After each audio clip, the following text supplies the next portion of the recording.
Hello everyone, welcome back to this channel auto era. और आज मैं आपके लिए S11 का जो एक्सटीरियर है और इंटीरियर उसके साथ पूरा ये वीडियो लेकर आया हूँ टैली करने के लिए। बहुत सारे आप इस चीज़ का रिक्वेस्ट कर रहे थे, मैं सोचा कि जल्दी कवरेज इसको कर लिया जाए। और फिलहाल जैसे लमसम देखें ना, तो कुछ वीडियोस मैंने ऑलरेडी पहले डाले हैं जिसमें बहुत सारे आपके डाउट्स क्लियर कर दिए। आप अगर वो वीडियो नहीं देखें तो वो ज़रूर देखिएगा।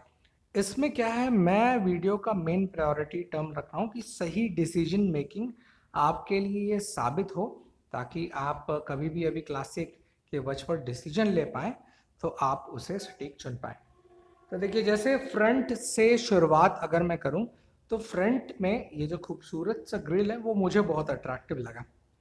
पर ये ग्रिल को आप नोटिस करिएगा, ये same as it is Scorpio N की तरह तो दिखता ही है, पर थोड़ा सा जो बीच का ब्लैकिश पोर्शन है वो चेंज है।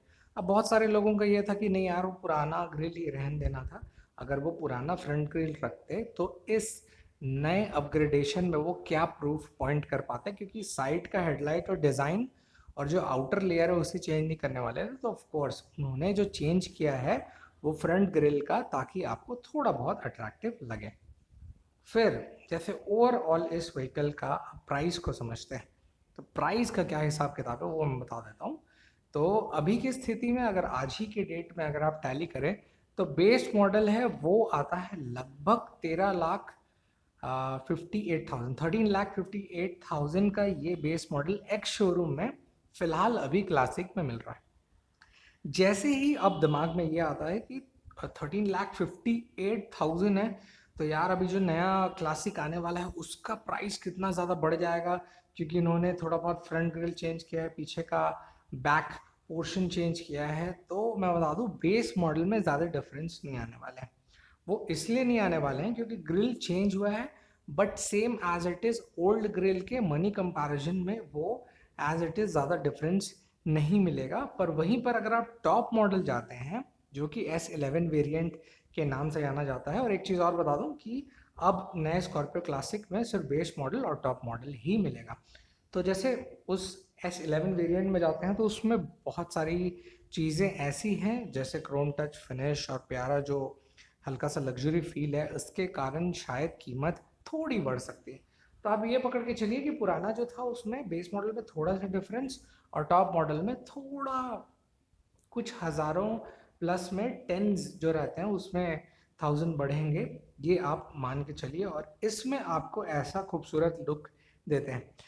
तो अभी आपका एक सवाल और रहेगा कि यार, वो पुराना जो लगाव था वो अब फील नहीं होता है। तो है, डिज़ाइन एलिमेंट वही सेम है। यही रीज़न है कि उन्होंने 1 mm या 1 इंच कभी, या 1 सेंटीमीटर कभी कहीं भी बॉडी के टाइप में डिफरेंस नहीं लाया है, क्योंकि नया अगर आपको चाहिए था तो उन्होंने स्कॉर्पियो एन निकाल के दे दिया था। और वही चीज़ अगर आप इस व्हीकल से संतुष्ट और दिल पे हाथ रख के अगर इसको कंटिन्यू करना चाहते थे, तो वो कुछ भी चेंज नहीं लाया। और जो डिज़ाइन एलिमेंट है, जैसे मैं शुरुआत में बता दिया था कि अगर वो सेम रखते तो कुछ नया अपग्रेडेशन फील नहीं होता, इसलिए उन्होंने same as it is grill pattern दिया है। हाँ, मेरा मानना था कि जो पुराना जो स्कॉर्पियो का जो डिज़ाइन है सामने का फ्रंट ग्रिल, उसमें वो जिस सामने का डिज़ाइन था उसी से रिलेटेड कुछ बेहतर ला सकते थे। बट इन्होंने जो डिज़ाइन कंपैरिजन में एन के साथ इसलिए भी रखा है क्योंकि वो चाहते थे कि ये सेगमेंट में हम जो गाड़ी लाए हैं, और सिर्फ एन शब्द और क्लासिक नाम से जो स्कॉर्पियो को डिफ़र किए हैं, उसमें हम कोई चेंजेस नहीं देना चाहते थे, इसलिए फ्रंट ग्रिल को वैसे ही रखा है। अब एक बार, जो बहुत डिमांड था, इसीलिए ओवरऑल इसका इंटीरियर भी एक झलक देख लेते हैं। तो अब मैं आप लोगों को इंटीरियर का झलक दिखा देता हूँ। तो यहाँ पर जैसे देख रहे होंगे, यहाँ पर क्रोम टच है, स्कॉर्पियो लिखा हुआ है। ये जैसे देख रहे होंगे, इंटीरियर में मेन खेल यहाँ से शुरू हो जाता है। और जैसे S11 जो टॉप मॉडल अगर आप प्रेफर करते हैं, टॉप मॉडल की बहुत सारी चीज़ें जो बेहतर है। ये थोड़े एसी के वेंट्स वही ओल्ड डिज़ाइन में तो थोड़ा सा बोरिंग जैसा लगता है, बट एक गज़ब डिस्प्ले फॉर्मेशन का आप अच्छी तरीके से सदुपयोग कर सकते हैं। क्योंकि सेंटर कंसोल, जैसे मैं टैली करूँ तो सेंटर कंसोल में अगर मैं ऑन अगर करता हूँ तो कुछ इस प्रकार से अब नया लोगो मोनो जो है महिंद्रा का वो आपको देखने मिलता है, विच इज़ रियली अट्रैक्टिव। और एक झलक पैमाने में बहुत ज़्यादा आने वाले समय में फ़ायदा होगा। और ये एंड्रॉयड फिर लिखा हुआ जैसे आता है, ये पर आप कंट्रोलिंग में देख रहे होंगे, switch off, back, volume, up down के लिए ऑप्शन यहाँ पर दिया हुआ है। और सेंटर कंसोल का सिस्टमेट में नीचे एसी के वेंट्स और कंट्रोलिंग इस प्रकार से मिलेंगे। और ये सेटिंग के हिसाब से कुछ ऐसा है। अब जैसे यहाँ का मैं स्टीयरिंग सिस्टमेट बताऊँ, स्टीयरिंग में जैसे लेफ्ट साइड और राइट साइड के कॉम्बिनेशन में ये रहा सेंटर का नया लोगो मोनो जो बहुत खूबसूरत है। और ये रहा सामने का सिस्टम जिसमें MID स्क्रीन उतना ज़्यादा बड़ा इन्होंने सेट करने की कोशिश नहीं की है, but overall it's quite a decent enough.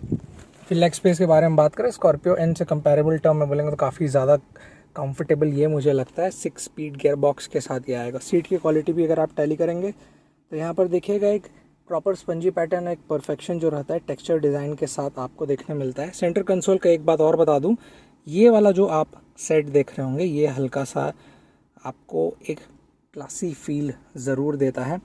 और वहीं पर जैसे अभी इस मॉडल के कंपेयर में करेंगे तो जो विंडो के लिए कंट्रोलिंग सिस्टमेट है यहाँ पर है, बट वहीं पर अगर टॉप मॉडल S11 अगर आप लेते हैं तो आप नोटिस करिएगा कि प्रॉपर आपको साइड में विंडोज़ कंट्रोल मिल जाता है, which is quite good enough.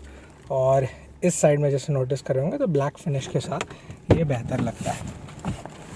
फिर जैसे ही मैं इसके पीछे तरफ जाऊँ तो यहाँ से सेम डोर कलर ओपनिंग आपको मिल जाता है। और ये मैं सीट काफ़ी पीछे किया हूँ ताकि आप एक चीज़ों से मैनेज कर सकें कि कितना स्पेस मिलेगा। तो यहाँ पर इतने ज़्यादा स्पेस मिल जाता है, which is quite good enough. और इतने स्पेस के साथ आई थिंक बहुत ही ज़्यादा परफेक्शन है, क्योंकि ये बहुत ही पीछे हुआ है उसके बाद। और हेड रूम अगर देखें तो लगभग आप काउंट कर लीजिएगा कि एक बित्ता इसमें बता हुआ है। तो अगर आप नॉर्मली कंपेयर करते हैं स्कॉर्पियो एन से, इट्स क्वाइट गुड इनफ। और सामने इंटीरियर अगर पीछे वाले पैसेंजर बैठेंगे तो कुछ इस प्रकार से ग्लेंस देता है, जो कि ओवरऑल काफ़ी ज़्यादा अट्रैक्टिव है in my sense, because it's really effective. आपको कैसा लगता है मुझे नीचे कमेंट्स में ज़रूर बताएं। पीछे का सिस्टमेट देख रहे हैं तो आप यहाँ नोटिस करिएगा कि प्रॉपर वही सामने का जैसे टच पैटर्न है सेम एज इट इज़ यहाँ मिलता है। और पीछे यहाँ पर 2 आपको सीट मिल रहे हैं जो कंफर्टेबल वही पुराने वाले में था। ये रहा कुछ हेड रेस्ट और लैम्प्स आप नोटिस करिएगा यहाँ एक है और यहाँ एक। तो कुछ इस प्रकार से ओवरऑल सेटअप मिलता है। और इस गाड़ी की बहुत सारी खूबसूरती है एंड आई थिंक इसका जो एक्सटीरियर का नया फॉर्मेशन चेंज हुआ है वो बहुत ही ज़्यादा इफेक्टिव लगेगा।